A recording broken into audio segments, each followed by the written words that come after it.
आधी रात को जब अर्जुन अपने घर पे अकेला था, उसकी नींद खुल जाती है क्योंकि उसके ऊपर के कमरे से ना बहुत ज़्यादा शोर शराबे की आवाज़ आती है। उसके घर पे एक कमरा था जो हमेशा बंद रहता था। जब उसने उसके मम्मी पापा को पूछा तो उसके मम्मी पापा ने सिर्फ इतना कहा कि वो कमरा हमेशा बंद रहता है और वहाँ पे कभी जाना मत। लेकिन क्यों? आज की कहानी अर्जुन की है। अर्जुन जिसके घर के ऊपर एक कमरा था जो काफ़ी ज़्यादा मिस्टीरियस था। अर्जुन इतना बड़ा हुआ लेकिन आज तक उसे इस सवाल का जवाब नहीं मिला था कि आखिर उस कमरे में ऐसा है क्या जो उसके मम्मी पापा हमेशा उसे ना बोलते।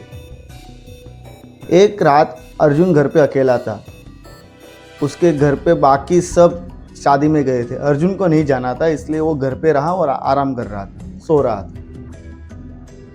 एक रात के करीब 2 या 3 बजे हो गए। अर्जुन की नींद अचानक खुल जाती है। और क्यों खुलती है? क्योंकि उसे लग रहा था कि ऊपर के कमरे में कोई चल रहा है, बहुत ज़्यादा शोर मचा रहा है। अर्जुन की नींद जब खुली तब उसने आसपास देखा। उसने देखा तो कोई भी था नहीं। उसे याद आया कि हाँ, सब तो शादी में गए, मैं तो अकेला हूँ। फिर ये ऊपर के कमरे में कौन है जो इतनी आवाज़ कर रहा है? उसे थोड़ा डर लगा। उसने अपने बेड के पास पड़ी हुई टॉर्च को उठाया। टॉर्च उठाकर हिम्मत जुटाकर वो ऊपर के कमरे की ओर जाने लगा।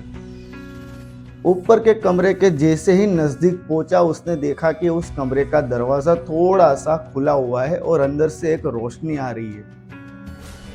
अब उसे जानने की बहुत ज़्यादा इच्छा हुई कि आखिर अंदर ऐसा है क्या और कौन है। उसने दरवाज़ा धीरे से खोला और जैसे ही दरवाज़ा खोला एकदम अंधेरा, पिच डार्क। सारे शोर शराबे सब बंद हो गए और एक अजीब सी खामोशी छा गई। भाई, यहाँ पर उसके दिल की धड़कनें तेज हो गई। वो कमरे के अंदर गया।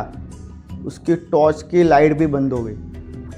उसने आसपास नज़र घुमाकर देखा तो बहुत पुरानी चीज़ें पड़ी थी जिन पर बहुत ज़्यादा धूल जमी हुई थी। उसे थोड़ी देर के बाद ऐसा एहसास हुआ कि उसके सामने की साइड कोने में कोई तो खड़ा है।